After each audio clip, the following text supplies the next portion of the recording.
Assalamualaikum warahmatullahi wabarakatuh.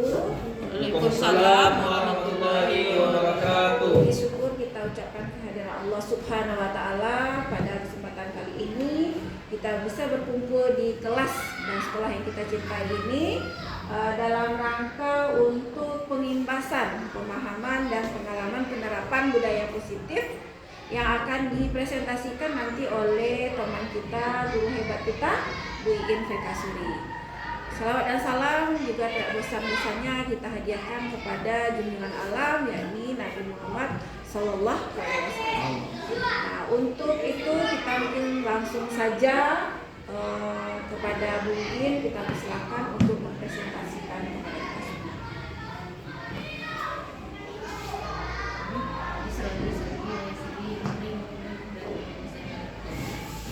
Assalamualaikum warahmatullahi wabarakatuh. Waalaikumsalam warahmatullahi wabarakatuh. Puji syukur kita tumpangkan kepada Bu Bila yang sudah membuka acara. Terima kasih Bu Bila.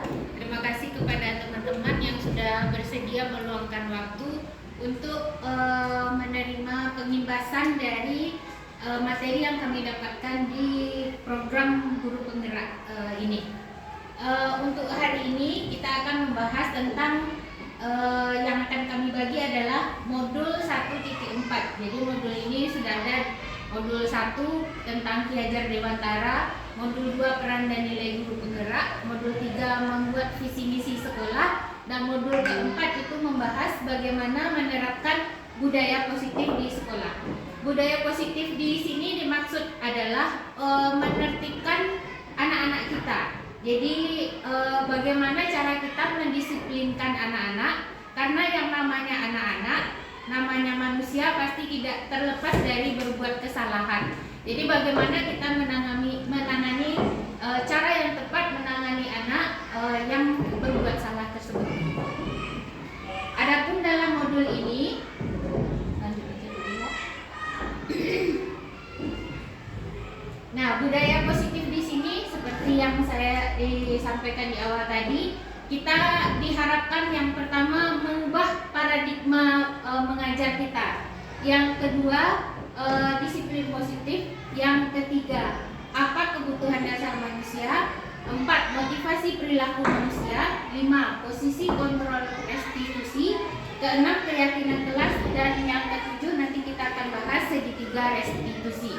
Mungkin dari pemaparan tadi semuanya masih baru menurut kita Bapak Ibu. Nah, yang pertama kita lihat adalah paradigma baru dari sistem pembelajaran kita. Kalau dulu kita sebut kurikulumnya 2013, sekarang Merdeka Mengajar.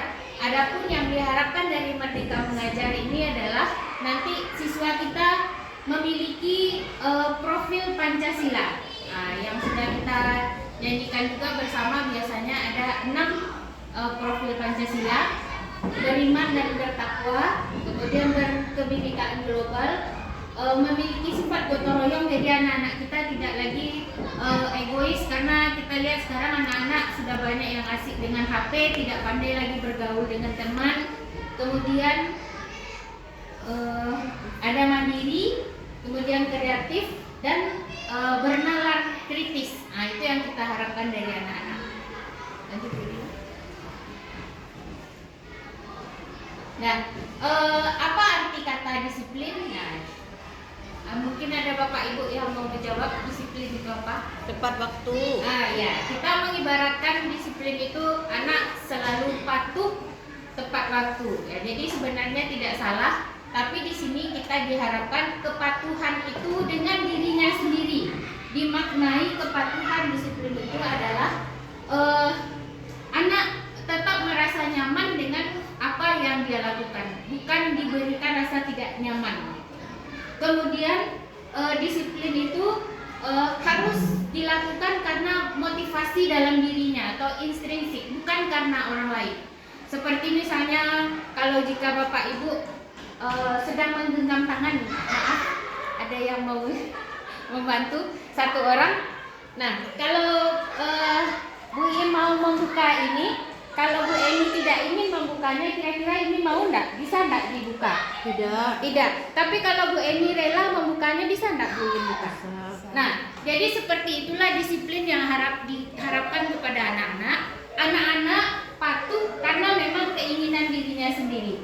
Jadi hal itu akan berkelanjutan. Tapi kalau karena keterpaksaan, itu akan sebentar dia ulang lagi karena dia cuma merasa terpaksa karena ada guru, karena takut dihukum, karena takut disalahkan, jadi dia patuh.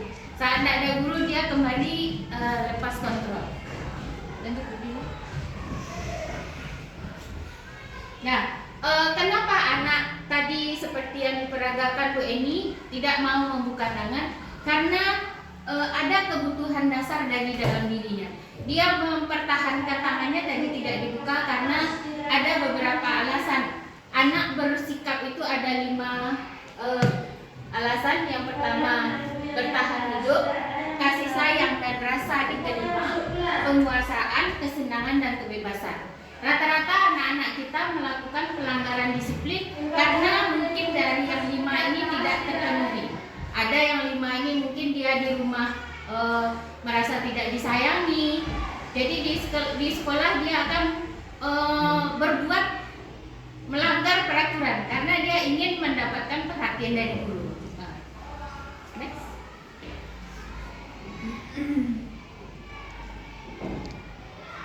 Nah, jadi ini tadi motivasi perilaku manusia. Seperti kita di sekolah, kita mengajar mungkin sudah di posisi yang ketiga. Kita mengajar itu kan bukan karena disupervisi oleh kepala sekolah. Kita masuk kelas tepat waktu bukan karena kita mengharapkan gaji lebih, kan bukan begitu. Karena ada nilai-nilai kebajikan yang kita tanam dalam diri kita. Ada perasaan bersalah kalau terlambat masuk. Kita ada hutang sama anak gitu.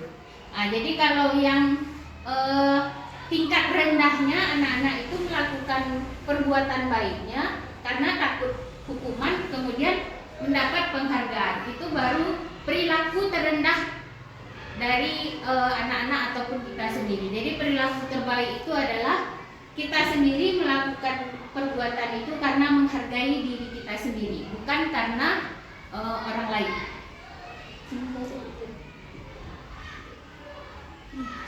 Sini.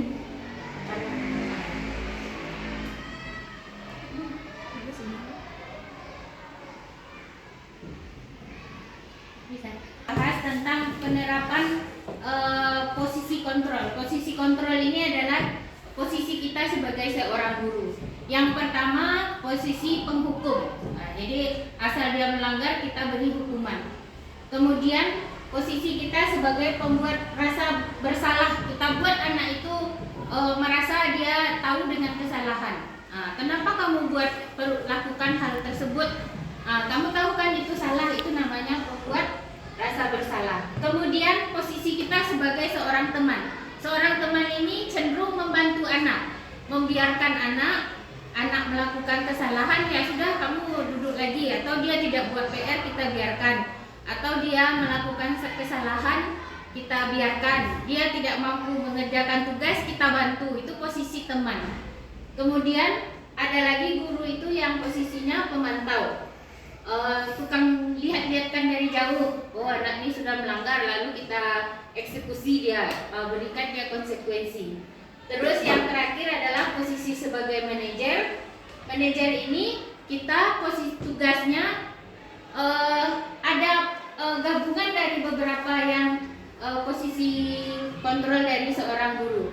Kita melakukan perasaan merasa bersalah. Kita tanyakan kepada anak apakah menurut kamu itu pekerjaannya tepat atau tidak. Kemudian kita pantau dia sudah melakukan kesalahan. Juga berbicara sebagai seorang teman. Namun di sini tambahannya, anak guru memberikan kesempatan kepada anak untuk memilih konsekuensi apa yang akan dia lakukan. Ada kata di sini yang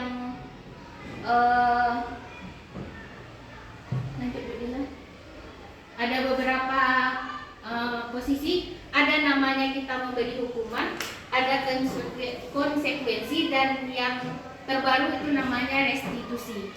Kalau hukuman itu cenderung menyiksa anak, tugasnya beda, kesalahannya beda. Misalnya dia datang terlambat, disuruh pungut sampah. Jadi kan tidak ada hubungan antara datang terlambat dengan sampah. Atau dia tidak buat PR, dia disuruh lari lapangan. Kan tidak ada hubungannya PR dengan lari di lapangan.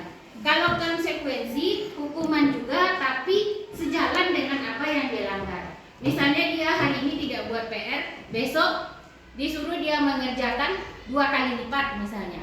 Atau dia tidak datang terlambat misalnya, lalu diberi hukuman pulangnya dilambatkan gitu. Jadi ada hubungan antara kesalahan dengan hukuman yang akan dia lakukan. Kalau restitusi, kelebihannya guru terbuka dengan siswa dan guru menghormati apa yang dipilih oleh siswa, hukuman untuk dirinya sendiri. Jadi seperti tadi, anak akan bersikap menurut keyakinannya. Jadi kita tanyakan kepada anak, ada tidak keyakinan yang sudah dia langgar, dan kira-kira apa yang akan dia lakukan untuk mengatasi masalahnya. Jadi inilah yang menurut kita yang lebih baik. Ada kalanya di saat kita restitusi ini kemungkinan anak akan mengulangi kesalahannya. Kalau ini masih terulang, berarti kita dibolehkan untuk mundur 1 langkah. Kita boleh memberikan konsekuensi, tapi tidak lagi memberikan hukuman.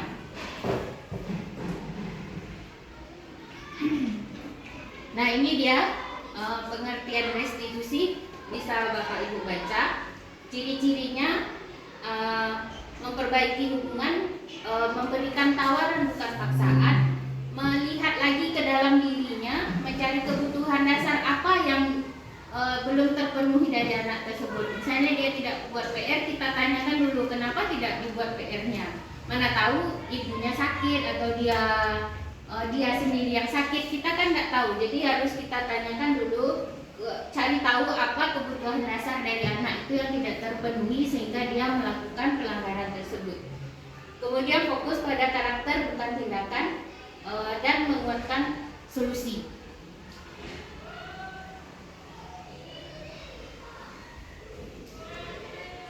Nah, jadi diharapkan kalau dengan perbedaannya antara konsekuensi, ini penguatannya jangka pendek, kemudian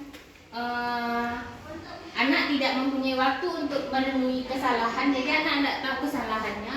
Tapi kalau dalam restitusi, anak tahu kesalahannya, dia memahami untuk jangka panjang dan menghormati dirinya, kemudian bersemangat dia untuk memperbaiki kesalahannya kembali. Nah, jadi kalau memberikan hukuman dan penghargaan, ternyata ini adalah konsep disiplin yang gagal. Jadi kita memberikan hukuman itu akan menyakitkan anak tidak nyaman, anak takut, anak malah menyembunyikan kesalahannya, dia akan terbiasa untuk berbohong. Kalau kita memberi penghargaan, itu juga dianggap konsep disiplin yang gagal ternyata, karena akan merusak hubungan antara anak, ada persaingan yang kurang sehat. Kemudian merampas hak anak, menghukum dengan sistem ranking itu juga ternyata menghukum perasaan anak.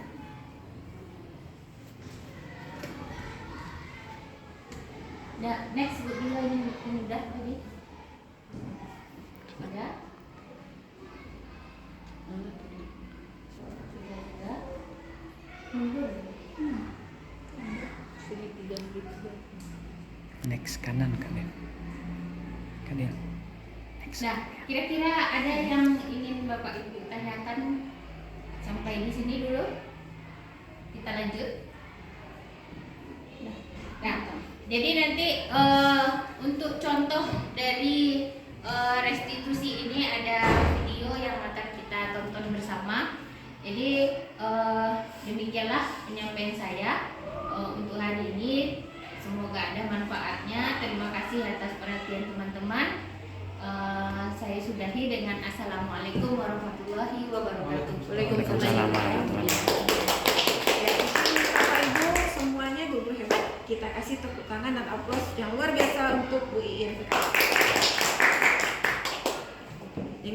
berakhirnya presentasi yang disampaikan oleh Bu Iit tadi. Mudah-mudahan apa yang disampaikan materinya tentang budaya positif ini bisa kita terapkan di sekolah kita, sehingga sekolah kita menjadi sekolah yang berbudaya positif, kemudian menggerakkan sehingga lahirlah nanti mencerminkan anak-anak kita sebagai anak-anak yang memiliki profil pelajar Pancasila. Demikian, Assalamualaikum warahmatullahi wabarakatuh.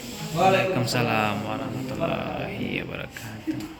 Ulangan anak-anak.